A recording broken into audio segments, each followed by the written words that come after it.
Welcome to Behind the Build. I am your host, Jonathan Jacobs.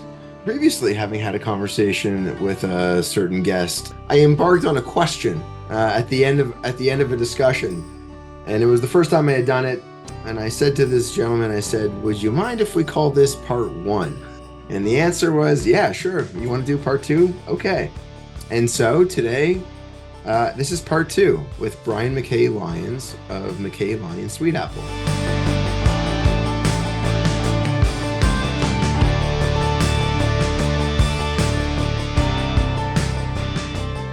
Brian, thanks for joining part two. Good to be back with you, Jonathan. So, we covered so much ground in part one, and part two, I think, was some of the elements that I wanted to start touching on. I'll go into one of them kind of off the bat, and that is, I know that you have had your hand in helping guide a lot of young architects when you started the Ghost program. And I know that it was a really, really strong program. I know this because I told you last time, like my sister-in-law was involved in that in it in some way, and it resonated with her. And then there have been other people that I've spoken to that were also affiliated with it. And so you've really helped, from my understanding, shape a lot of practicing architects now, both here and globally. So I guess I would start by saying congratulations on that, because I think that is a pretty amazing legacy to create for yourself with a large demographic of people that have come through that school over the years. But what I was curious to know was from your standpoint, you've got a really good pulse on what's happening with architecture. You've been running your practice for 40 years, right? Or more or less, somewhere in around there. Okay. And I know that you speak to a lot of principals nationally and abroad. So I'm curious, from what you see nowadays, do you see the landscape of architecture progressing in a way that you really like? Do you see people pushing boundaries either here nationally and abroad? Because I think that you push a lot of boundaries when you started your practice. Certainly, when we started Ghost, Jonathan, we pushed some boundaries regarding architectural education. Yeah. And it spawned a lot of design build kind of programs around the world. And that was really trying to reconnect the world of ideas to the world of things. As William Carlos Williams, the great American poet, said, ideas only in things. So we started Ghost because I felt architectural education generally wasn't going well. There was a missing need. Yeah, so people really wanted to reconnect the head and the hand, reconnect with the idea that you go into architecture because you want to make stuff. Yeah. You want to work with community, you care about the environment, all these things, and go to architecture school, and there wasn't a lot about that there. So out of anger, I really made this off-road architecture school called the Ghost Laboratory. But it really wasn't just about anger. It was about optimism too. Right. So it was quite utopian in a way. Yeah. So out of just an honest anger with architectural education, we made something constructive, something positive. Yeah. Rather than something just a negative critique. I think that's largely part of what you as an architect and what architects look at is the ability to be able to see the problem and try to find a solution for it. That is always what you are looking at, trying to accomplish with the work. Yeah. And I think we're in the optimism business too. Yeah. So I had to do what you call a convocation address at Dalhousie this past spring. And it was about optimism, right? Instead of cynicism. There's a lot of cynicism out there now. Yeah, all over. So in cynical times, optimism becomes really important. Right. And I think the role of a teacher is the kind of village priest in a way, to keep the lamp lit when the world looks really dark. Yeah. As it does right now. Yeah. So, we're in the optimism business. I don't think I've answered your question though. That's okay. I was gonna kind of use what you've said. So do you feel like you're needing to be optimistic about the direction in which the architecture is heading now? Well, I guess my question was in some ways a little bit loose, but it was also, do you think that the students that have come out of school over the last, call it 15, 20 years, that are all starting to branch out of the practices that they've been at to go out on their own and create their own practices, do you feel like they're taking home the lessons that have been learned to really push the boundaries of what design can be?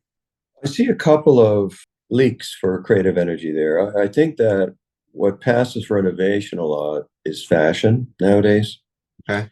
accelerated by social media and the internet and everything. So a lot of what passes as innovation is just fashion.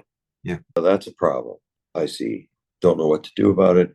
Also, it's a good thing that there's so much interest now in social agency within architectural practice, architectural education, and that's like is like super important. So long as the good values don't take the place of practice of design skills, formal skill, because we're only useful in the world to society if we have formal skills. Okay. Yeah. You go to get your brain surgery, you hope that the brain surgeon just doesn't philosophically cool. You hope they have some skills to go with it. I think there's So a lot more than hope involved in that one. yeah, Life is hanging in the balance. yeah. So I see those two things as maybe it's an artificial opposition. Fashion on one side, fiddling while Rome burns, obsessing about fashion, or on the other side, caring about social issues but not figuring out how to make those architecturally real. Right. And architecture and architecture are different. So you can have all the best. You can say you want everybody to be happy, but that's not an architectural statement. Yes. You still have to have skills. You want people to be happy, you got to be able to help people. So I do find that we're in a little bit no man's land. The architectural skills are somehow what I think where architecture should be heading is really in between those two things. Fashion on its own is useless. Social ideals on their own aren't that helpful. So anyway, Yeah. Well, I look, I think what you're saying can speak to a lot of people that are out there because I think a lot of people are trying to figure that out, right? There's a constant hum about how to I try to phrase this correctly because this is I feel it's a hard one for me to phrase it correctly. I feel like people when it comes to beyond residential architecture, but on anything from it could be institutional, it could be public work. There is a challenge in trying to make something very special that really resonates across the board. To your point, it's hard. There's one project that I just saw recently that I felt actually kind of hit the mark on many ways, and it's the Portland terminal. Are you familiar with this? There was the Portland terminal, and it was by what was it? ZJF. It was the PDX airport terminal expansion, and they did it out of it was all mass timber, the entire terminal, hmm.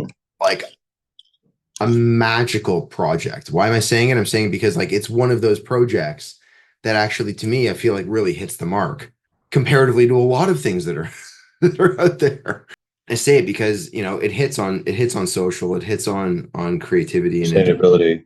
sustainability. I mean, they source lumber from all these local places within three. I think it was like 200 miles from the airport itself. So yeah, sustainability, all of it. It's an exceptional project. Nonetheless, I digress from this. So you take that and you go, and I know that you do a lot of you'll have speaking engagements, right? Hmm.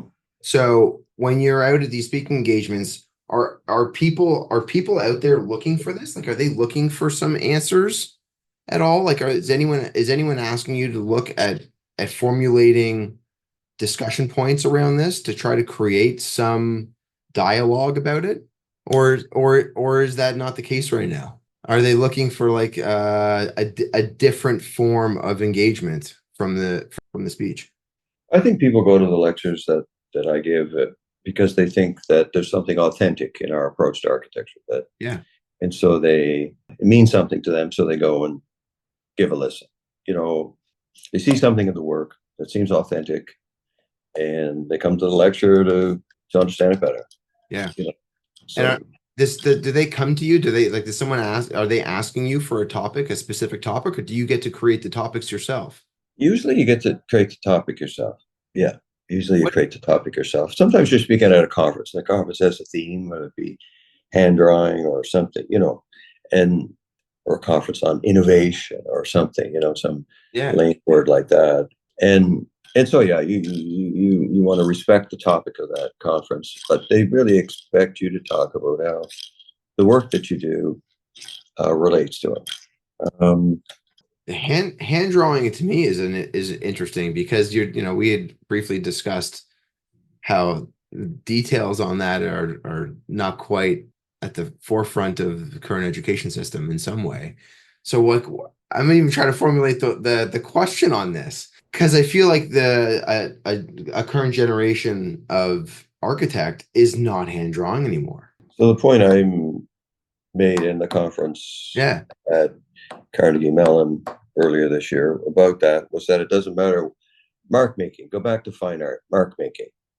You can make a mark with a computer. You can make a mark with a piece of charcoal. You can make a mark by peeing into a snowbank. You can make a mark by taking a stick and drawing in the sand on the Yeah. beach. Yeah. And you can draw by hand. You can draw with your iPad. Who cares? Okay. Mark making. So yeah, I'm not one of those people that say, oh, it has to be like the good old days when people could sketch. Yeah. You There's a lot of understand, you understand it's different now, yeah, right? Yeah. I just because when I think of like the beauty of what and the impact of what architecture can be, like when you're a client and you sit down for the first time and you sit in that room and someone pulls out sketch paper and all of a sudden their hand starts moving and what that paper was is no longer what it is. yeah, and it's an interactive, collaborative thing, and that's the Yeah. beauty. And that's the magic moment. That's the clutch point with people sketching together. I used to tell my students, if you can't sketch upside down in 3D, looking into the eyes of someone else across the table, you're never going to drive the bus. So the hand drawing is really, you can capture the moment. I already did this morning with a client. It's wonderful, and it's a real trip. Like it's collaborative. Everybody feels good. Yeah, it's a social art. It's a team sport. It's a social art, and That's the sketch, being able to sketch, is the key. I believe the key to it. To capture that human energy, and that's my job in our practice now is to make that sketch together with the client. So there's no difference between business development and design direction, Mhm. because when you're meeting somebody, you're taking what they're telling you and giving them feedback. So you get the business because you capture someone's imagination with a sketch together. Mhm. So business development and design leadership are the same thing. So in our practice, that's kind of what I do. That's what I do. I go to the site the first day and sketch together and listen a lot Mhm. and get excited about other people's thought processes to understand where people are coming from. It just never stops being interesting. So you want to learn from people and get excited about what their view of the world and actually try to find an architectural expression for it. Yeah, so that's what I do. That's kind of all I do anymore. Oh, That's it. really? It's my job. Yeah, that's it. You I you hope. you've removed yourself from other elements. Yeah, well, you can't do everything, Yep. and other people are a lot better at a lot of things. That's one thing we all got to team sport, right? Yeah. I mean, You know, you just said it there when you talked about the idea of sketching. That's a team sport. Someone's giving you the idea, and you start, or at least some of the thoughts they have, and riffing on what they just said to you, yeah, and it's exciting. It's a drug. It's a good drug. yeah, it definitely is. Okay, so you're there early on. You get to go to the site. Do you ever find yourself you're at a site and one of the clients had said like we're really contemplating putting the structure here, and then you walk over and you're like I think it would be better suited over here. First of all, there's no point in arguing with people when they're right. Yeah. So you start with that ethic. Okay, if someone's intuition is different than yours, it doesn't mean they're wrong. Yeah. So you start by saying, okay, Why? what if then? Yeah.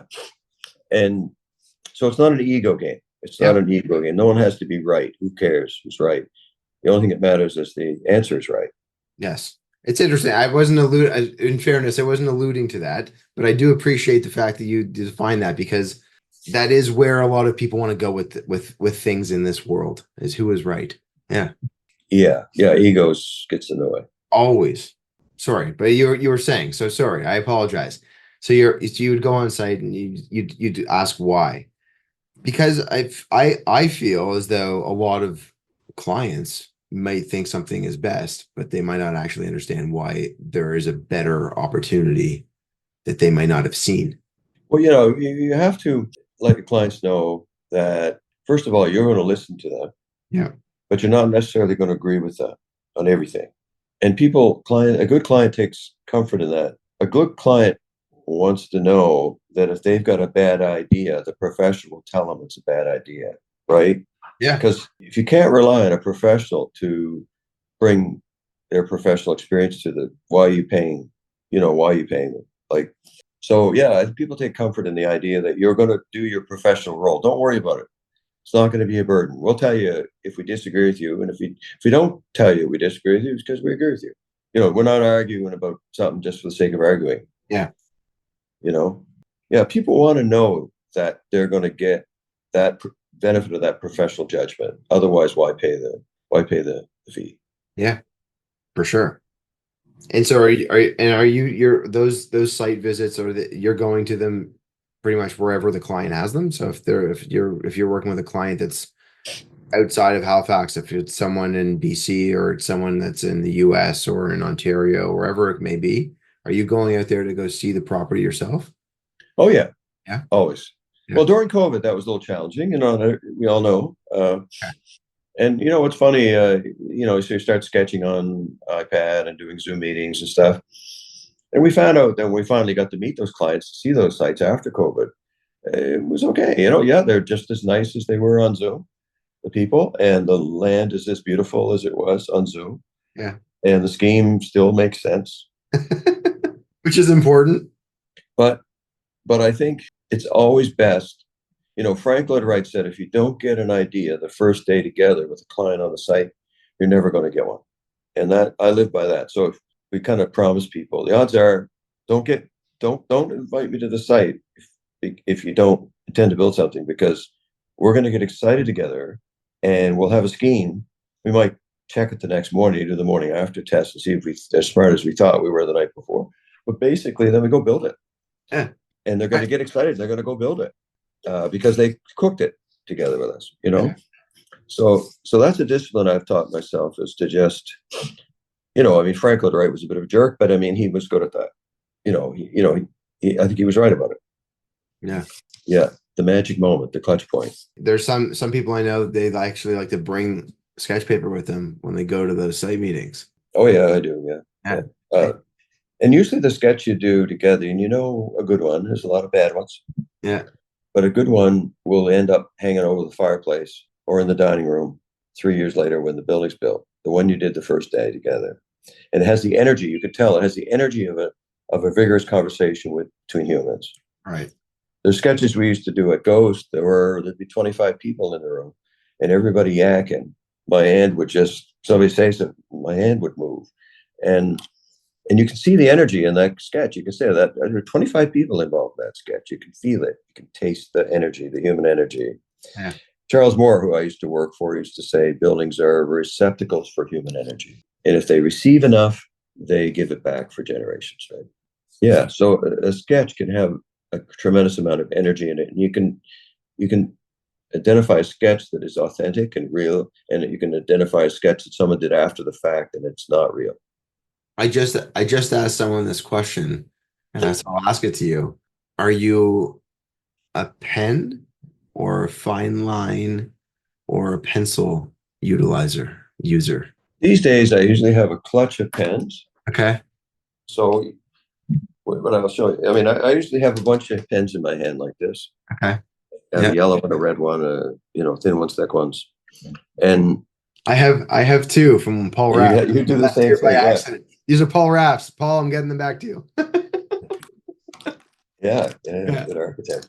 Yeah, so I'm kind of a pen guy. I don't care. I stick in the sand, doesn't matter. Even the urine and the snowdrift wasn't a. I didn't just make that up. That's a true story. Actually, Yeah, yeah. So any tool, just just chugging water, just chugging water to keep it going. doesn't matter what the tool is. And so that you're saying that that is now one of your major roles. And so are there other elements within the business that you're still heavily involved with? Or is it mainly the business Well, the reflective aspects. yeah. So when you what's the point of giving talks out on the lecture circuit? It's probably to reflect on the things you're doing and see if you can turn those experiences of building things into principles you can talk about. So that's good to always recalibrate your design language, recalibrate keep evolving. Yeah. So another one for me, I'm writing a book right now, Oh, a book called Dwelling. So usually we don't write books. Usually historians write books about us or whatever. But in this case, it's a book I have to write about how we design things. How is it that what do we do when we design something? How do you make a facade? How do you make a partie? How do you fit a building into a landscape? yeah. How do you figure out how structure finds its way into a scheme? The questions. And this is basically a book that comes to somebody who taught for 37 years and then practiced for more than that. And teaching and practice are kind of make some stuff, reflect on it, try to turn it into principles you explain to students. So making, reflecting. So in our practice, like I'm always thinking about where the work is going, like what have we been doing that makes sense, and therefore where might the practice go next? Right. So that's a job for the elder in the firm, maybe, or some young person who's just very critically minded. Doesn't have to, But anyway, so I would say that reflective stuff. That's a big part of what I do now Yeah. in the firm. What does this project mean in terms of where the firm is going? Yeah, so writing books. Yeah. Writing books. A book called Dwelling. And do you have in your own mind like a deadline for yourself, or is this Oh yeah, no, it's happening. It's all very concrete, because we're architects. We live in the world of the concrete. We're making stuff. You yeah. know, was it Carlos Scarpa said, "We only know what we make." So having a schedule matters a lot. So yeah, we were doing this book with Rizzoli Press, and there's an editor, and there are people writing essays, and we're working this book up to go to print a year from now. Okay. And Wow. you try to make that date coincide with the latest, coolest thing you think you're doing. Yep. Because you want your best work in the book and your most current work in the book. Yeah. So yeah. So it's very real, very, it's concrete. Making a book's like making a building. It's got a process, and everybody's got a role. It's a team sport. You got editors, graphic designers, you know. Oh, my mom actually wrote a bestseller in Canada, like Oh in the, wow, in the mid that's fun. '90s. And I sabotaged her book by accident when I was young. I unplugged the computer while she had not saved it. I Oh, shut down the computer while she had not saved a portion, and so there was no like auto recovery back then. This was one of those moments where I thought maybe I was going to be street bound. you're right, right. Yeah, and in similar ways. So she was a teacher, and she wrote a book called Grading the Teacher, and it was about how to grade the quality of a teacher Hmm. because Wow. in many ways, to your point, like how do you build a structure? Well, you have to be analytical about this. So I'm aware. The highs and the lows, the deadlines. Yeah, oh yeah, I remember that. Good on you for taking that on because that is something in itself. That's a monster in itself. Yeah, yeah. Another thing I do as a kind of reflective thing, and I used to do it as a teacher, is travel a lot because you want to, there was that book Invisible Cities by Italo Calvino, where he's Marco Polo, and he's traveled through Kublai Khan's empire, and he meets Kublai Khan, and he's telling him all about the places in his empire he'd never seen. And so, in a way, the teacher has to travel and see the masterworks, has to see the world, and bring it back to the students, and turn the students onto what's possible, what's been done before. So we find our body of work responding to precedent a lot. Starting with the idea that everything's been done before. Right. So it's nothing new, not much that's new. So we say our work relies on primary sources. So you travel, you go to the masterworks, you go to the mountain, and you go to the back alleys in the world. You go to the vernacular. What about, I was brought up on a book called Architecture Without Architects. Like, what do regular folks do? What's the vernacular? That's why Geoffrey Chaucer wrote the Canterbury Tales. He went to Canterbury with the religious pilgrims, the regular folks, right? And it was the first book in the real vernacular of the English language. So what do you do when you can't afford to get it wrong? That's the vernacular. You should look at that shit, because there's economy in that. And then you look at the masterworks.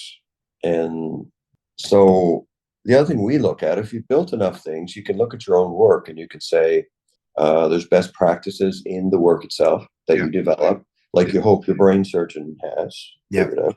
So there can be efficacy. The patient survives usually because there's some best practices involved.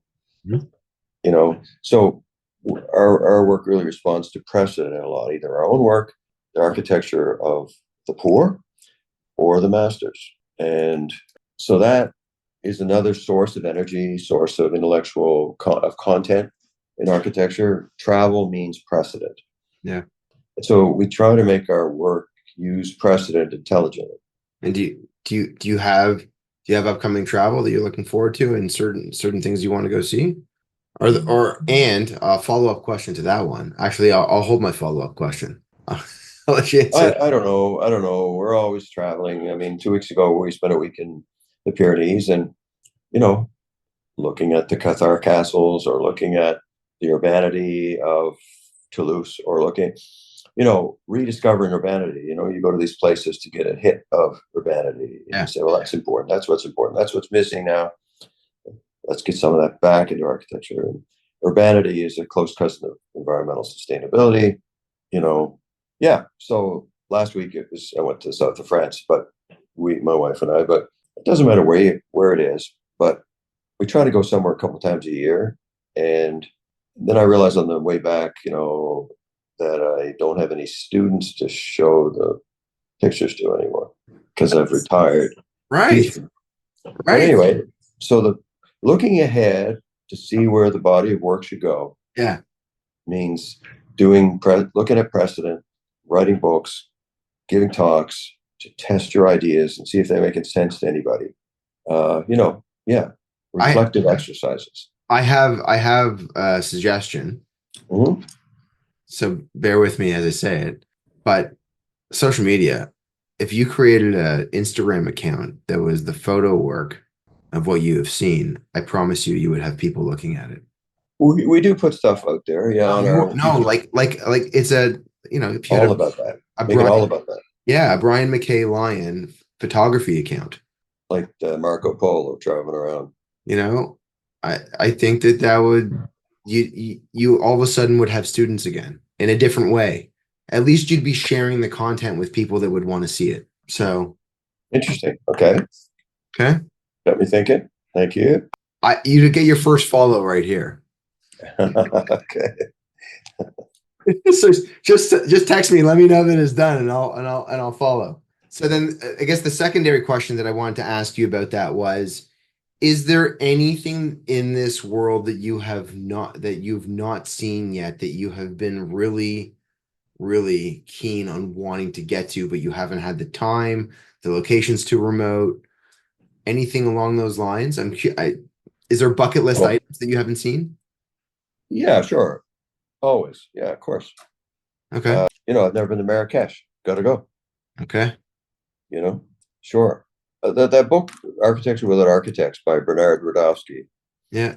He showed, it was really a picture book. Hard to call it a book, but he showed places in the world where there's amazing things that people make without architects involved. Hmm.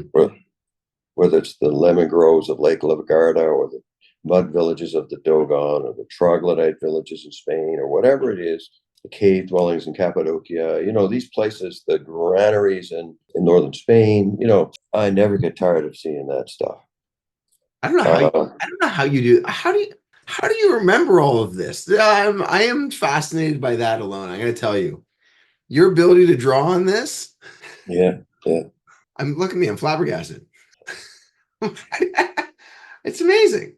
You have the ability to remember like these specific things from that book. It's great. I love it. I love it. Curiosity, right? Yeah. Yeah, but there's a difference between look, a lot of information nowadays is passive information. You see it, you read it, and you forget about it. Okay. And so there is a difference when you're able to actually read something, capture it, remember it, draw upon it like Internalize that. it. Okay. That is I don't know many I mean of Well, within places that you remember have memorable characteristics yes. that Agreed. that you have to have the eyes to see it. It's an acquired taste. You have to teach yourself. There's a book fine artists used to always have to read, which is called Ways of Seeing by John Berger, and it's all about teaching people to see. You know, don't draw what you think a cat looks like. Draw the cat. Look at the cat. Like so. I think we become students of place. So we study place. There was another book that was important to me called Genius Loci, written by Christian Norbert Schultz, and I mean Spirit of Place. And it's something you can train yourself to see. Powers of observation. You can teach yourself to see. And so yeah, we're place seers. Some critics have called me the poet of place. So it's all about making something that seems appropriate to where it lands. It fits into the culture of where it lands. Mhm. And of course, this whole idea of place is threatened by globalized culture. Every place will look like every other place. So it feels like a kind of losing battle Right. because place is being erased largely Yeah. in favor of some kind of globalized, numbing culture. Anyway, can't help it. Yeah. Trying to make buildings that look like they belong where they're at, Yeah. that look inevitable. One historian, Johanni Plasma, described our work as a couple have done. They've said that the work seemed inevitable, like to the place where it lands, that you can't imagine it any other way. Right. So that's great compliment, right? Yeah. So that goes to those powers of observation of place and so on. And traveling is how you work those muscles. You go to live in the Sahara Desert for a while and look at the mud villages and yeah, you train yourself up to be a student of place.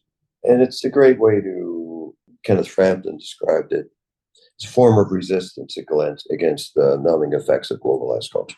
Yeah, I mean, there's something to be said when you get off of a plane in a place that is nothing like where you live, Yeah. and you walk out there and you are immersed in culture, but beyond the culture, like the tangible elements of what's around you and how they make you feel. Yeah, I mean, I remember when I was flying into Costa Rica. It was one of the first times I flew there, and you're flying over all the shanties and these tin roofs that people, if a really bad storm came through, those places just wouldn't last. But the feeling that you had as you're landing and you're thinking like, okay, well, where we are is not that bad, and where they are to them is not that bad. They've got a roof over their head from the rain, and it works. There is a danger. There is a danger. You don't want to ever be romanticizing poverty Yeah, because that's a kind of disrespectful thing, you know. But it's my belief that all culture derives from the poor anyway. So, Elvis went to the Mississippi Delta, right, to the juke joints. Tchaikovsky went to the Russian folk dances. French cuisine came out of starvation. You know, so I find that really always interesting, eternally interesting. yeah. How you know a kind of grassroots view of culture. That's what I was literally going to say that because I was it is it's literally the grassroots. Like they're there.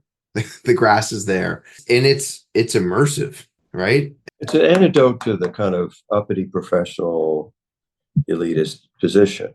Yeah. Don't think we're that smart. Like one reason we started the Ghost Lab was to teach humility to architecture grads. Say, well, like building stuff is really hard. And builders, they may not have the PhD, but they might not, but they're really smart. Yeah. And the uppity architect doesn't get very far, So we did Ghost so people would realize how hard it is to build things, and then to realize how to respect builders. There's a lot of talk today about elites and how elites are the problem. Well, we're all guilty of that, architecture profession. So, the smartest people I ever met in my life couldn't read or write. So I have a question. As you look at what the business is now, and you're talking about going out there, there's the conferences that you're involved with and talks, the involvement in some of the early stage of business development and talking about how, the business is kind of evolving. Are there talks now talking about like what succession looks like? Have you had those conversations internally? Of course, everybody is doing that. All my colleagues, we get together. Yeah. The AI conference or whatever, we go out for dinner, and that's what we talk about. It's tough. I was gonna ask, like, what's the emotion tied to that? Well, it's essential that the firm, well, you can shut the door. Yeah. When you retire. Yeah. That's one way to deal with it. Yeah. You can sell out to some corporation. Yeah. You sell your soul to the devil and you won't recognize it. Yeah. Tomorrow. Or you can try and have a succession where there's continuity and evolution, right? Yeah. Yeah, so it's a tough thing to achieve. We're on that road here as a firm. We have 4 partners. Yeah. 4 owners. So we haven't failed completely in it. And there are other people who will be partners. So we're going down that road.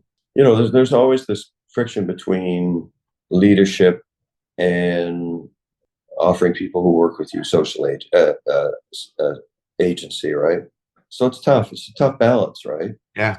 So the job of the elder is to teach people stuff and be curious enough about what other people have to bring to the conversation. Right. So it's tough. I'm not going to say it's easy. I don't think we've figured it out. Yeah. I mean, I feel like it'd be really, really hard. Yeah. I would imagine it's just it's a challenge. You've spent a career developing a name that you literally have on the door. Other people will come in, you bring in other partners. You've built offices that are both where you are and abroad across Canada. Like there's a lot of that. So there's a lot of your, like, your life is tied to this. Yeah, Like, it's hard to retire. It's hard to retire. Not imagine. Yeah. I couldn't. So I'm gonna say you got to go create that Instagram account. Okay. Brian, I appreciate you taking time to do this again with me. I am thankful for it, and I look forward to keeping in touch, and to being your first follow on your photography account. Thank you very much for your candor, for your honesty, for your plethora of reference. I have so many tabs open on my screen of literature that I have to go find. Thank you. It's been a pleasure, and we'll stay connected, and I hope to build some stuff together one day. We would love to. Walden would love to. Thanks, Jonathan. Thanks. Bye-bye. Bye.